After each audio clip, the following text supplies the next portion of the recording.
नमस्कार दोस्तों, स्वागत है आपका अपने YouTube चैनल में। हमारा टॉपिक होने वाला हिंदी प्रैक्टिस सेट। अगर आपने पिछले प्रैक्टिस सेट नहीं लगा, एक बार पिछले प्रैक्टिस सेट लगाओ। ये हमारा हिंदी का 80वां प्रैक्टिस सेट है और जो भी प्रैक्टिस सेट हमने करे हैं पूरे फुल डिटेल में करे हैं और जितने भी हमारे सब प्रीवियस ईयर के क्वेश्चन है। क्वेश्चन शुरू कर लेते हैं अपने पहले क्वेश्चन के साथ और करेंगे पूरी डिटेल के साथ। क्वेश्चन देखते हैं, निम्नलिखित व्यंजनों में कौन सा महाप्राण है। महाप्राण से क्वेश्चन है, पूछा गया है निम्नलिखित में से कौन सा व्यंजन महाप्राण होगा। व्यंजनों के बारे में जो आपको बेसिक जानकारी याद रखनी कि पूछा जाता है व्यंजनों के कितने प्रकार होते हैं। तो व्यंजन के 3 प्रकार होते हैं। उसके बाद व्यंजनों को किस नाम से जानते हैं, तो व्यंजनों को परतंत्र भी कहते हैं और परतंत्र से अलग नाम व्यंजनों का संस्कृत में व्यंजनों को हल कहते हैं। ठीक है, याद रखना। ये जो क्वेश्चन पूछे गए हैं हमारे स्पर्श व्यंजन से पूछे गए हैं। स्पर्श व्यंजन, स्पर्श व्यंजन की संख्या कितनी है, तो स्पर्श व्यंजन की संख्या 25 होती है। जबकि स्पर्श व्यंजन के प्रकार कितने होते हैं पूछा जाए तो स्पर्श व्यंजन के 5 प्रकार होते हैं या 5 वर्ग होते हैं। ठीक है, याद रखना। अब जो स्पर्श व्यंजन होते हैं हमारे, जहां से क्वेश्चन पूछा गया है देख लेते हैं एक बार। जो हमारे दिए गए हैं ये होते हैं कचक्टप, क वर्ग, छ वर्ग, ट वर्ग, ट वर्ग और प वर्ग। क वर्ग में जो आते हैं हमारे क के बाद है, ग, ग और अणे। ठीक, उसके बाद छ, छ, ज, झ और अंग, ट, ठ, ड, अण, उसके बाद अणे, त, थ, द, ध और न। लास्ट होता है प, फ, ब, भ और में। तो हमारे टोटल स्पर्श व्यंजन हो गए। यहीं से हमारा क्वेश्चन पूछा गया है। अब देखो जो आपको याद रखने, अघोष, सघोष और महाप्राण अल्पप्राण के आधार पर हमारे व्यंजन, इसमें पूछा गया है महाप्राण। तो आपको याद रखना हमारा पहला, तीसरा और 5वां जो वर्ग है ये क्या होते हैं हमारे अल्पप्राण होते हैं। क्या होते हैं, अल्पप्राण होते हैं। जबकि दूसरा और चौथा क्या होता है हमारा महाप्राण होता है।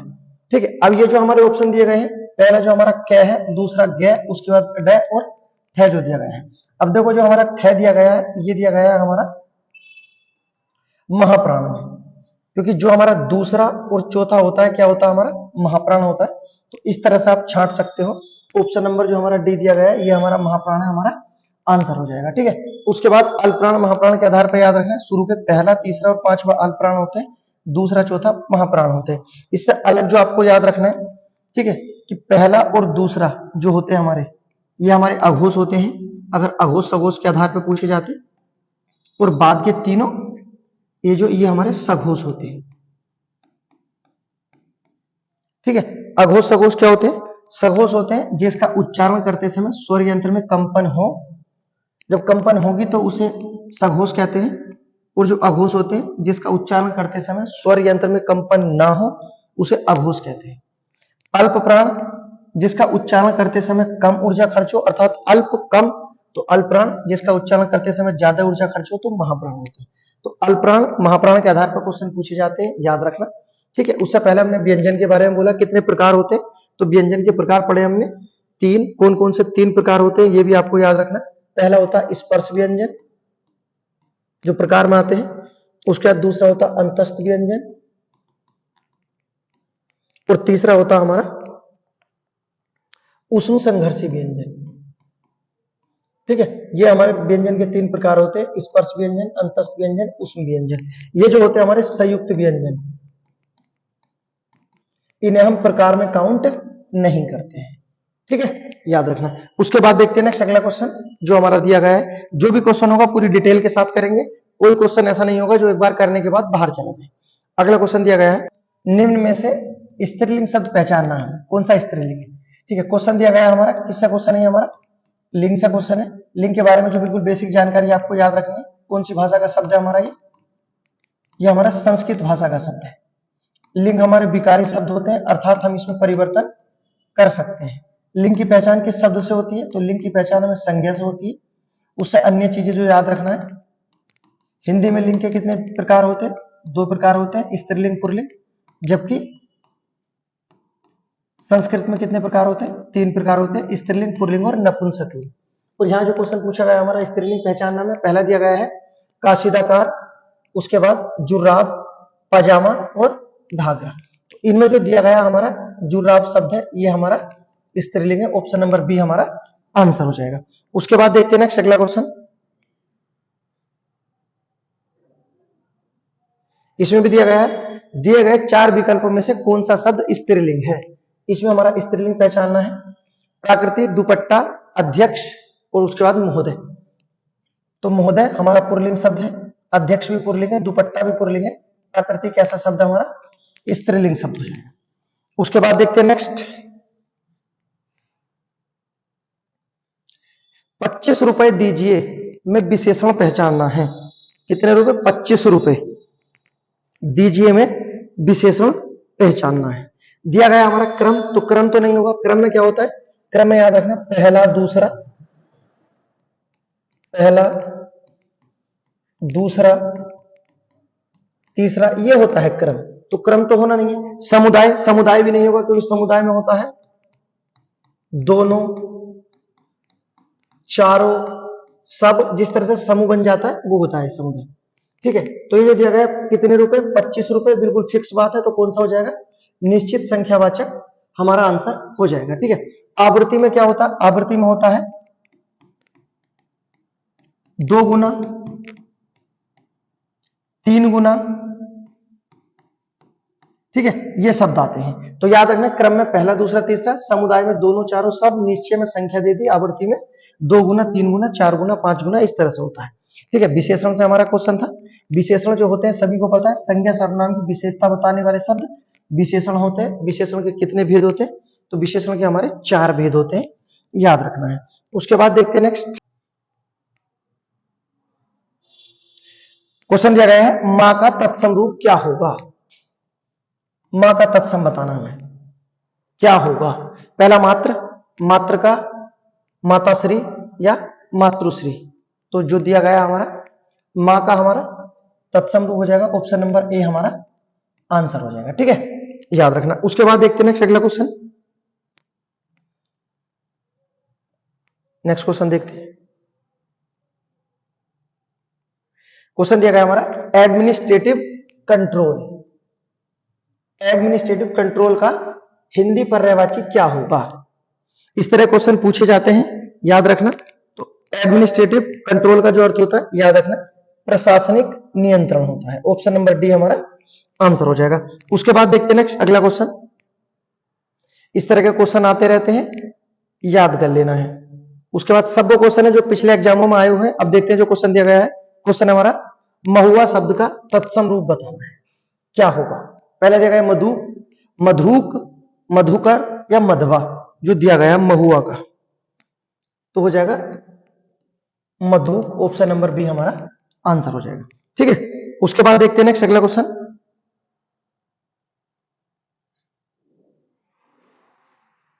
पर्यायवाची शब्द है हमारा, कौन सा शब्द दिन का पर्यायवाची है? दिया गया है दिन का पर्यायवाची पूछा गया है। दिन के जो अन्य पर्यायवाची है, याद रखना, दिन को दिवस बोलते हैं, क्योंकि जब पर्यायवाची होता है तो टोटल पर्यायवाची करते हैं। उसके बाद दिन को प्रभात बोलते हैं, नाम भी होता है लड़कों का, याद रखना। उसके बाद सवेरा बोलते हैं, दिन होता है। उसके बाद जो महत्वपूर्ण है, याद रखना, एहन बोलते हैं, न पे हलंत लगा हुआ है। ठीक है, अन्य में बासर शब्द भी होता है हमारा, जो हमारा ऑप्शन नंबर ए में दिया है। ठीक है, तो हमारे दिन के पर्यायवाची है दिन, दिवस, प्रभात, सवेरा, एहन और बासर होते हैं। ठीक है, उसके बाद देखते हैं नेक्स्ट अगला क्वेश्चन। नेक्स्ट जो हमारा दिया गया है,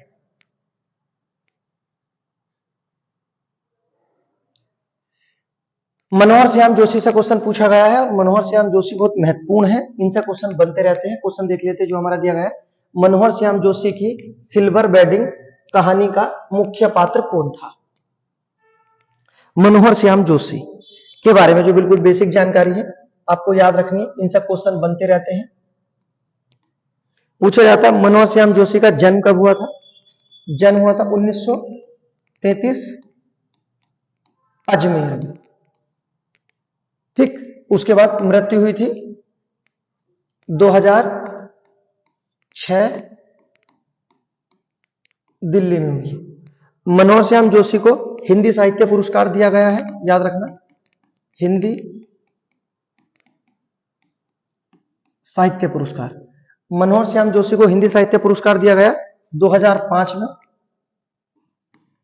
अगर पूछे रचना क्या थी इनकी, तो रचना का नाम है कियाप। कियाप के लिए मनोहर श्याम जोशी को हिंदी साहित्य पुरस्कार दिया गया है। ठीक है, मनोहर श्याम जोशी के बारे में जो आपको अन्य चीजें याद रखनी है, एक बार देख लेते हैं इनके महत्वपूर्ण उपन्यास और कहानी जो आती है। पहले आती है हम से आएंगे, जैसे पहले आएगी हम लोग,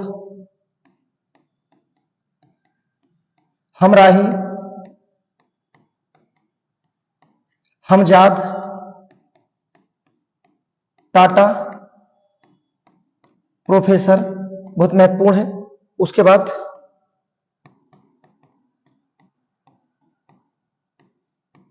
कौन हूं मैं, उसके बाद नेक्स्ट याद रखना जमीन आसमान,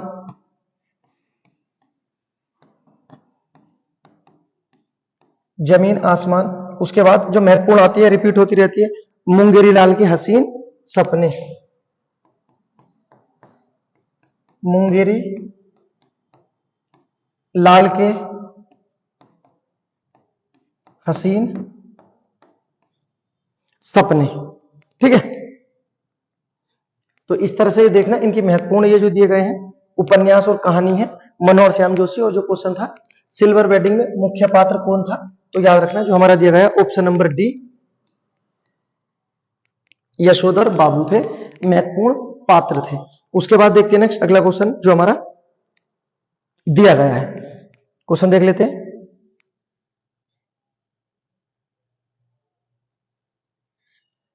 बहुत महत्वपूर्ण क्वेश्चन है, कई बार रिपीट होता रहता है। हिंदी भक्ति साहित्य में अष्टछाप क्या है? दिया गया है 8 भक्तियां, 8 कवि, 8 भजन, 8 पुस्तकें। तो हिंदी भक्ति साहित्य में 8 क्या है, तो 8 हमारे कवि होते हैं। इन 8 कवियों को बोलते हैं हम अष्टछाप के कवि। क्या बोलते हैं? अष्टछाप के कवि। अब अष्टछाप के कवि में सबसे महत्वपूर्ण जो होते हैं, पहले तो ये याद रखना कि अष्टछाप का संस्थापक किसे बोला जाता है, अर्थात प्रवर्तक। तो प्रवर्तक आते हैं वल्लभ आचार्य, वल्लभाचार्य अष्टछाप के संस्थापक या प्रवर्तक माने जाते हैं। अष्टछाप के कवि जो है कितने हैं टोटल? 8 व्यक्ति है। महत्वपूर्ण आते हैं, जैसे सूरदास जी आते हैं, उसके बाद परमानंद दास आते हैं, व्यक्ति का नाम याद रखना। परमानंद दास के बाद कुंभन दास, कुंभन दास आते हैं। उसके बाद कृष्ण दास आते हैं। ठीक है, ये 4 व्यक्ति हो गए। और आपको याद रखना है अन्य व्यक्तियों में जाते हैं चतुर्भुज दास,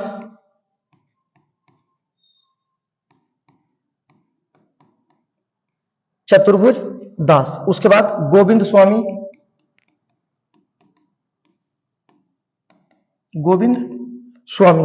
उसके बाद चित्त स्वामी, व्यक्ति का नाम याद रखना, चित्त स्वामी। चित्त स्वामी के बाद जो लास्ट आते हैं नंददास। तो दास और स्वामी के नाम से अष्टछाप के कवि हैं। पूछा जाता है निम्नलिखित में से कौन सा अष्टछाप का कवि है या कौन सा नहीं है।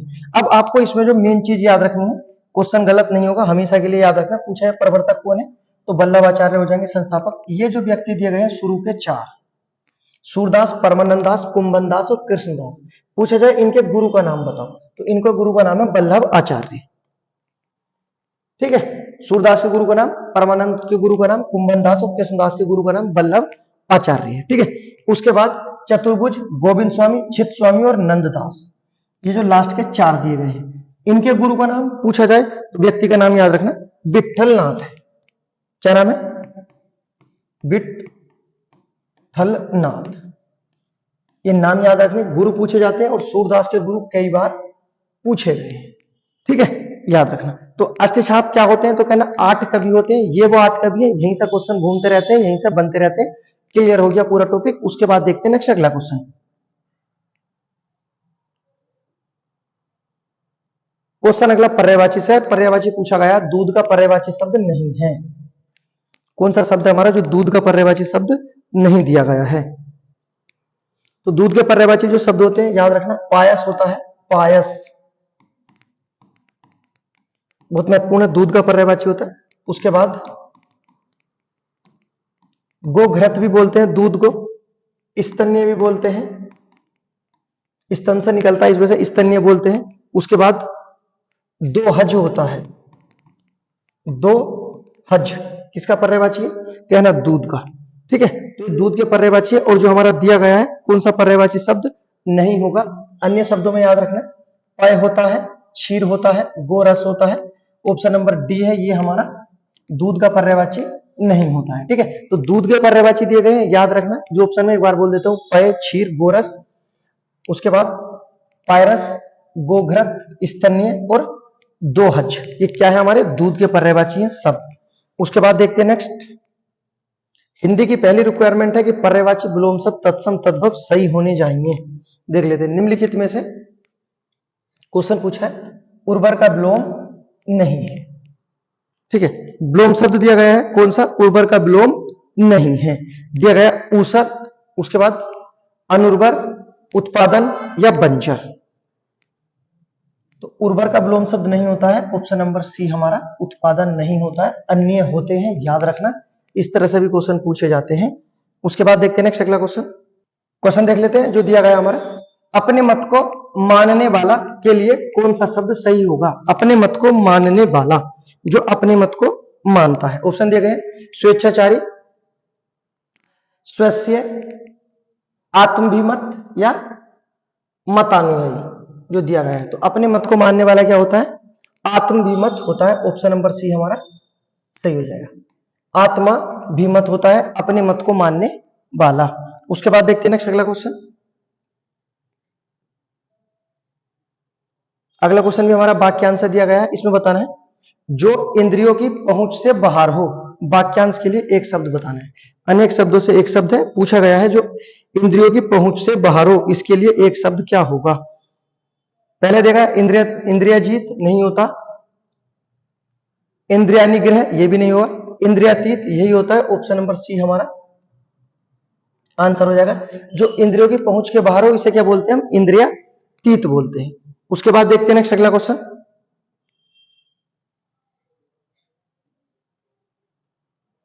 यही हमारा वाक्यांश है, इसमें दिया गया है नीले रंग का जो कमल होता है, नीले रंग का कमल जो होता है क्या कहते हैं? इंदिवर, नीलाभ, पुंडरिक या नीलाक्ष। तो नीले रंग का जो कमल होता है उसे बोलते हैं हम इंदिवर। ये कमल का हमारा पर्यायवाची भी होता है, याद रखना। उसके बाद देखते हैं नेक्स्ट,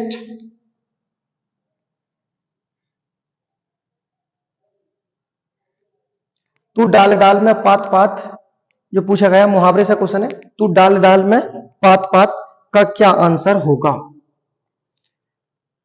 तो तू डाल डाल में पात पात का होगा चालाकी का जवाब चालाकी से देना। ऑप्शन नंबर डी आंसर हो जाएगा, चालाकी का जवाब चालाकी से देना। उसके बाद देखते हैं नेक्स्ट अगला क्वेश्चन जो हमारा दिया गया है। क्वेश्चन देख लेते हैं जो दिया गया, प्रत्युत्पन्नमति शब्द का उपसर्ग क्या होगा? उपसर्ग से हमारा क्वेश्चन पूछा गया। उपसर्ग जो शब्द के पहले लगते हैं, उपसर्ग के कितने भेद होते हैं? उपसर्ग के 3 भेद होते हैं। पहला संस्कृत में उपसर्ग, दूसरा हिंदी में उपसर्ग, तीसरा उर्दू में उपसर्ग। ठीक है, उपसर्ग क्या होते हैं हमारे? तो ये शब्द का एक अंश होते हैं, अर्थात शब्दांश होते हैं। ठीक है, तो प्रत्युत्पन्नमति में हमारा उपसर्ग क्या होगा? इसमें हो जाएगा हमारा उपसर्ग ऑप्शन नंबर सी प्रति हो जाएगा। पूछा जाए प्रति उपसर्ग कौन सी भाषा का है? तो ये हमारा संस्कृत भाषा का है। इस तरह से भी क्वेश्चन पूछे जाते हैं, याद रखना है। उसके बाद देखते हैं नेक्स्ट क्वेश्चन दिया गया है, उद्धार का संधि विच्छेद निम्न में कौन सा होगा? उद्धार का संधि विच्छेद क्या होगा? तो उद्धार का संधि विच्छेद होगा उत धन हार। ऑप्शन नंबर सी हमारा आंसर हो जाएगा। ठीक है, संधि से भी क्वेश्चन है, हर टॉपिक से क्वेश्चन दिए गए हैं। उसके बाद देखते हैं नेक्स्ट अगला क्वेश्चन। नेक्स्ट क्वेश्चन दिया गया है, नवरत्न शब्द में निम्न में कौन सा समास है? नवरत्न में, नवरत्न अर्थात किस समास का पहला पद संख्या के रूप में होता है और दूसरा जो पद होता है वो संख्या के रूप में होता है? तो ये जो परिभाषा है ये होती है द्विगु समास की। द्विगु समास का पहला पद हमारा संख्यावाचक होता है, दूसरा हमारा संज्ञा होता है। ठीक है, तो ये दिया गया है नवरत्न कौन सा हो जाएगा हमारा? द्विगु समास हो जाएगा। सही है, याद रखना। द्विगु समास में कौन सा पद प्रधान होता है ये भी याद रखना। द्विगु समास में हमारा उत्तर पद प्रधान होता है, जबकि तत्पुरुष समास में कौन सा पद प्रधान होता है? इसमें भी हमारा उत्तर पद प्रधान होता है। उसका कर्मधारय में कौन सा पद प्रधान होता है? इसमें भी हमारा उत्तर पद प्रधान होता है। बहुब्रीहि में कौन सा पद प्रधान होता है? इसमें हमारे दोनों पद अप्रधान होते हैं। ठीक है, याद रखना। समास का क्वेश्चन है, समास का शाब्दिक अर्थ क्या होता है? संक्षेपीकरण करना समास का शाब्दिक अर्थ होता है। उसके बाद देखते हैं नेक्स्ट क्वेश्चन दिया गया है, बाघ और बकरी एक घाट पानी पीते हैं, इसमें वाक्य का शुद्ध रूप क्या होगा? इसमें शुद्ध रूप निकालना है। देखते हैं पहला, बाघ बकरी एक घाट पर पानी पीती है, गलत हो जाएगा, पानी पीती है नहीं होता। उसके बाद बाघ और बकरी एक घाट पर पानी पीते हैं, यहां तक अभी देख लेते सही है। बाघ और बकरी एक घाट पर पानी पीती है, ये भी गलत हो जाएगा, पीती है नहीं होगा, पीते हैं होता है। बाघ और बकरी पानी पीती है, ये भी गलत हो जाएगा। तो अपने आप कौन सा आंसर बन जाएगा? ऑप्शन नंबर बी हमारा आंसर हो जाएगा। ठीक है, याद रखना। उसके बाद देखते हैं नेक्स्ट अगला क्वेश्चन, वर्तनी से क्वेश्चन है, गलत नहीं होना चाहिए। इसमें पूछा है वर्तनी की दृष्टि से कौन सा शब्द शुद्ध होगा, शुद्ध रूप बताना है। बारात और बसंत का कौन सा रूप हमारा शुद्ध होगा? तो इसमें जो हमारा शुद्ध रूप होगा ऑप्शन नंबर सी हमारा आंसर हो जाएगा। बारात और बसंत इस तरह से लिखा जाता है। देखो बिल्कुल आसान है, डेली रूटीन के क्वेश्चन है, इस तरह से आते रहते हैं। इसी वजह से कहते हैं कि अपना पूरा वर्तनी को व्यवस्था से कंप्लीट कर लो। इसमें दिया गया है निम्न में से कौन सी शुद्ध वर्तनी है? अंजलि दिया गया है, और अंजलि कौन सा रूप इसमें शुद्ध है? अंजलि का कौन सा रूप शुद्ध होगा? अंजलि का जो शुद्ध रूप होगा ऑप्शन नंबर बी आंसर हो जाएगा। ठीक है, छोटी मात्रा लगती है, याद रखना है। उसके बाद नेक्स्ट, अगर किसी एग्जाम में 5 क्वेश्चन आते हैं तो उसमें जरूर वर्तनी से क्वेश्चन आते हैं। ऐसा कोई एग्जाम नहीं होता जिसमें वर्तनी से क्वेश्चन ना आती हो। इसमें देखते हैं शुद्ध रूप बताना है, बाढ़ का कौन सा शुद्ध रूप होगा?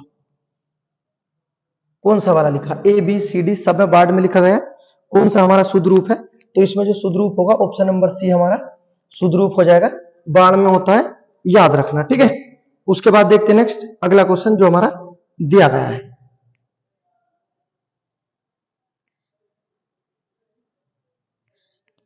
नेक्स्ट इसमें क्या छांटना है? शुद्ध वर्तनी की दृष्टि से इसमें भी हमें शुद्ध छांटना है। कौन सा हमारा शुद्ध रूप दिया गया है? तो इसमें जो हमारा शुद्ध रूप दिया गया है ऑप्शन नंबर सी हमारा कवित्री बिल्कुल शुद्ध रूप के आधार पर दिया गया है। ऑप्शन नंबर सी हमारा आंसर हो जाएगा। ठीक है, उसके बाद देखते हैं नेक्स्ट अगला क्वेश्चन जो हमारा दिया गया है।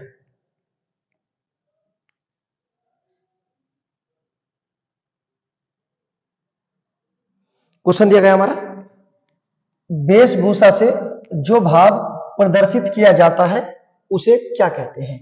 वेशभूषा जो पहनते हैं उससे जो भाव उत्पन्न किया जाता है उसे क्या कहते हैं? तो वेशभूषा से जो भाव उत्पन्न किया जाता है उसे कहते हैं आहार्य। ऑप्शन नंबर हमारा सी आंसर हो जाएगा। ठीक है, उसके बाद देखते हैं नेक्स्ट अगला क्वेश्चन,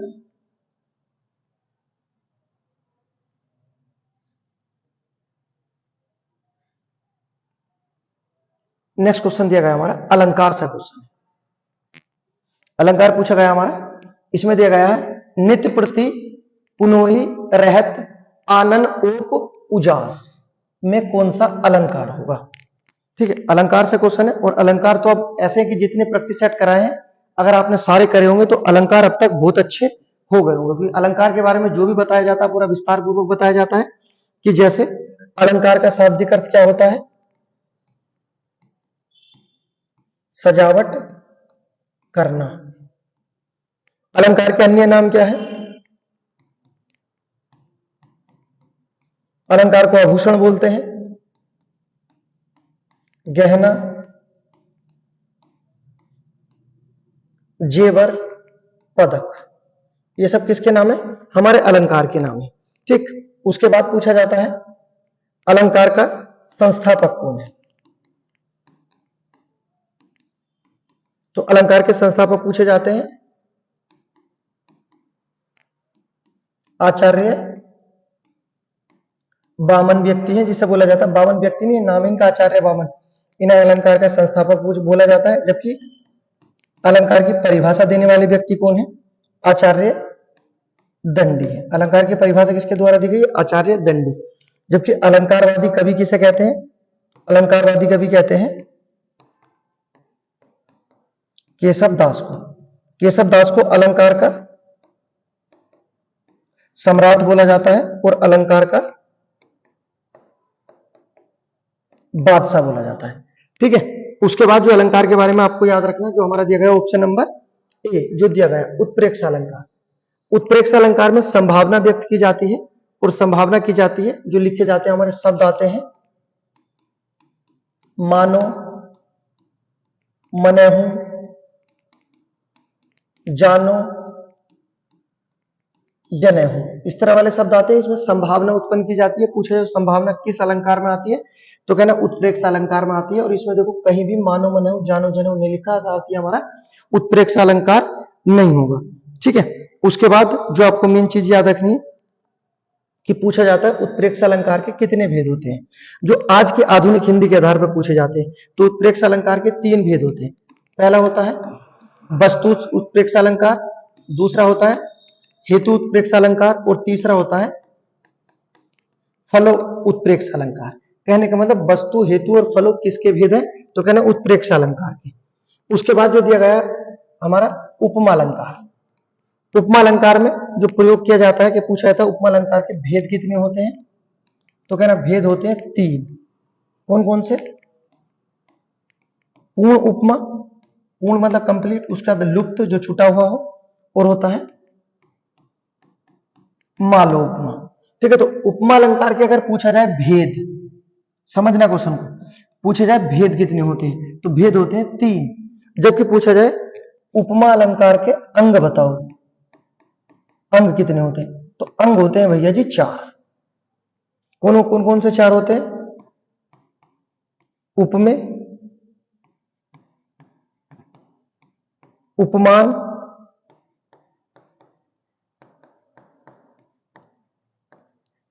साधारण धर्म और वाचक चिन्ह।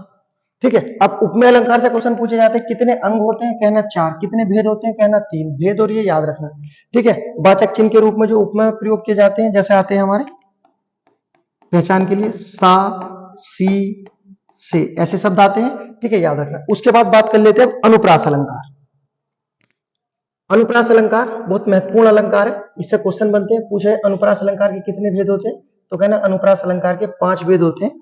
और अनुप्रास अलंकार में होता क्या है? व्यंजनों की आवृत्ति होती है, कहीं भी आवृत्ति हो सकती है। ठीक है, पूछा जाए अनुप्रास अलंकार के भेद बताओ, तो अनुप्रास अलंकार के जो भेद होते हैं हमारे महत्वपूर्ण है छेकानुप्रास अलंकार, लाटानुप्रास अलंकार,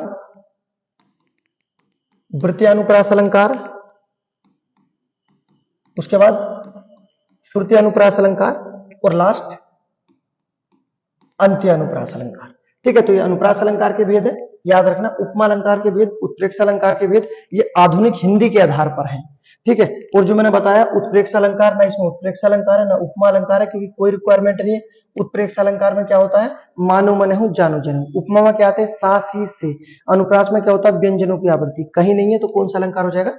ऑप्शन नंबर डी हमारा आंसर हो जाएगा इसका। नित्य प्रति, पुनः रहत, आनन, ओप, उसाज में कौन सा अलंकार हो जाएगा? कहना अतिशयोक्ति, जिसमें किसी बात को बढ़ा चढ़ाकर बताया जाता है। उसके बाद देखते हैं नेक्स्ट अगला क्वेश्चन जो हमारा दिया गया है। नेक्स्ट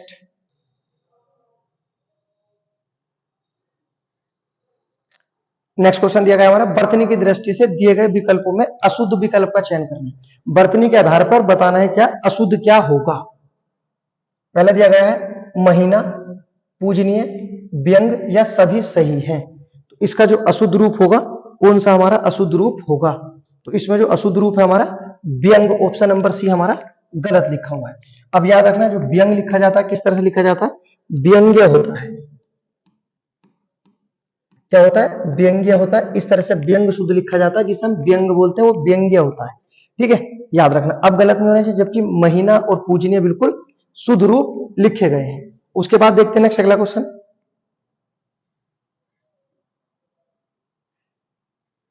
नेक्स्ट दिया गया है आविर्भाव का पर्यायवाची। तो आविर्भाव का जो हमारा पर्यायवाची शब्द हो जाएगा, याद रखना, ये होगा आविर्भाव होता है उद्भव, उजागर होना, उद्भव होना, आविर्भाव होता है। ठीक है, उसके बाद देखते हैं नेक्स्ट।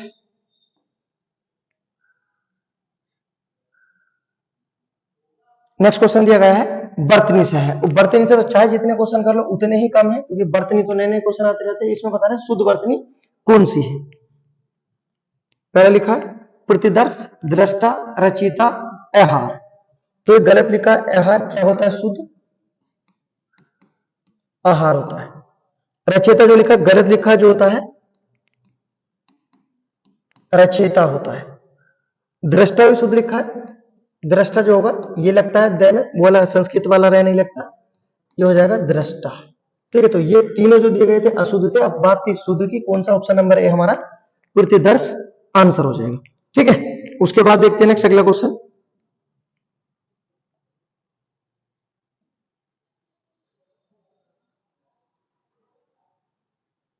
नेक्स्ट क्वेश्चन दिया गया हमारा पृष्ठांकन का अंग्रेजी अनुवाद क्या होगा? किसका अंग्रेजी अनुवाद? पृष्ठांकन का अंग्रेजी अनुवाद क्या होगा? तो पृष्ठांकन का अंग्रेजी अनुवाद होता है इंडोर्समेंट। ऑप्शन नंबर सी हमारा आंसर हो जाएगा। ठीक है, उसके बाद देखते हैं नेक्स्ट अगला क्वेश्चन।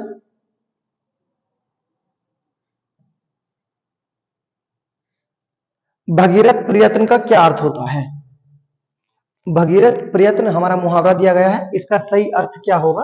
तो याद रखना, कठिन तपस्या करना, भगीरथ प्रयत्न करना, कठिन तपस्या करना।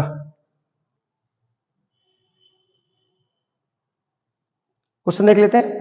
सूर्यकांत त्रिपाठी निराला ने निम्न में से किस पत्रिका का संपादन किया? अर्थात सूर्यकांत त्रिपाठी निराला की पत्रिका का क्या नाम है? सूर्यकांत त्रिपाठी निराला। सूर्यकांत त्रिपाठी निराला के बारे में जो आपको याद रखना है कि इन्हें क्या बोला जाता है? सूर्यकांत त्रिपाठी निराला को इन्हें बोला जाता है क्रांतिकारी कवि। क्या बोला जाता है? क्रांतिकारी कवि बोला जाता है। क्रांतिकारी कवि किसे बोला जाता है? तो कहना सूर्यकांत त्रिपाठी निराला को बोला जाता है क्रांतिकारी कवि। कौन सी इनकी पत्रिका है? तो याद रखना, मतवाला इनकी पत्रिका है। सूर्यकांत त्रिपाठी निराला की पत्रिका का नाम मतवाला, और इनका उपनाम क्या है? क्रांतिकारी कवि। उसके बाद देखते हैं नेक्स्ट। नेक्स्ट हमारा पर्यायवाची दिया गया है तीर का पर्यायवाची शब्द नहीं है। कौन सा शब्द जो तीर का पर्यायवाची शब्द नहीं है? तीर के जो पर्यायवाची शब्द होते हैं, अन्य शब्द में लिख देता हूं एक बार, होता बिसिक, याद रखना। उसके बाद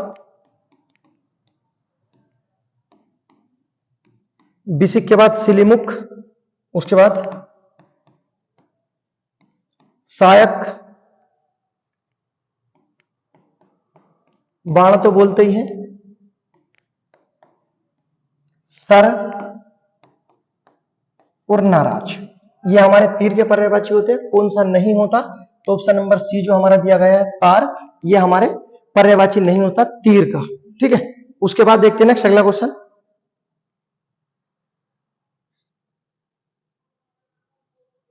बहुत महत्वपूर्ण रचना पूछी गई है। इस रचना को तो ज्ञानपीठ पुरस्कार भी दिया गया है। ये पूछा है उर्वशी के रचनाकार कौन थे? तो उर्वशी के बारे में पहले तो आपको ये याद रखना कि ये जो पुस्तक है, इसे 1972 में कौन सा पुरस्कार? ज्ञानपीठ पुरस्कार दिया गया था। ठीक है, उर्वशी को कब ज्ञानपीठ पुरस्कार दिया गया? तो कहना 1972 में ज्ञानपीठ पुरस्कार दिया गया है। अगर पूछा जाए है किसकी ये, तो ये उर्वशी रचना है रामधारी सिंह दिनकर की। ठीक है, और रामधारी सिंह दिनकर को 1972 में उर्वशी के लिए ज्ञानपीठ पुरस्कार दिया गया था। ठीक है, याद रखना। उसके बाद नेक्स्ट रामधारी सिंह दिनकर की अन्य जो रचनाएं हैं उन्हें मैं देख लेते हैं एक बार। पहला दी गई है हुंकार। हुंकार के बाद नीम के पत्ते, हुंकार, नीम के पत्ते। उसके बाद रचना आती है रेणुका, और जो एग्जाम में पूछी गई है, प्रीवियस ईयर में भी आई थी, संस्कृति के 4 अध्याय, याद रखना, संस्कृति के 4 अध्याय, ठीक है, याद रखना। संस्कृति के 4 अध्याय किसकी रचना है? रामधारी सिंह दिनकर की, और इन्हें उर्वशी के लिए 1972 में ज्ञानपीठ पुरस्कार दिया गया था। अब अन्य में जो दिए गए हैं आपको याद रखना है, जो हमारे ऑप्शन में दिए गए, जयशंकर प्रसाद।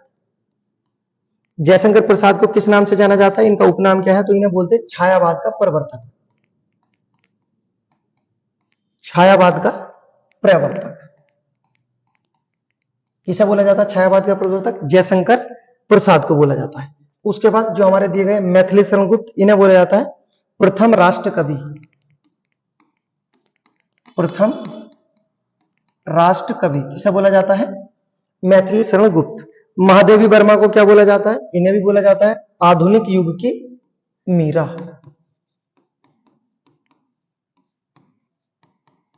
आधुनिक युग की मीरा बोला जाता है, ठीक है। इनके उपनाम है, हमारे एग्जामों में आते हैं, बहुत ज्यादा पूछे जाते हैं, याद रखना है, ठीक है। उसके बाद नेक्स्ट, अगर वीडियो पसंद आई तो लाइक करें, सब्सक्राइब करें। उसके बाद मिलते हैं एक और नेक्स्ट वीडियो में। अब बात कर लेते हैं अपने गिव अवे के बारे में। गिव अवे में जो आपको बताना है कि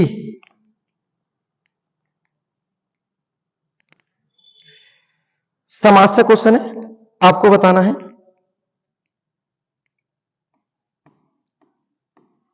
उपपद और लुप्त पद, उपपद और लुप्त पद, ये किसके भेद हैं, ठीक है। पहला क्वेश्चन तो ये है आपको जो बताना है। दूसरा क्वेश्चन आपको बताना है कि कुल 4 मजदूर काम पर आए, इसमें कौन सा पदबंध है? लिख देता हूं, कुल 4 मजदूर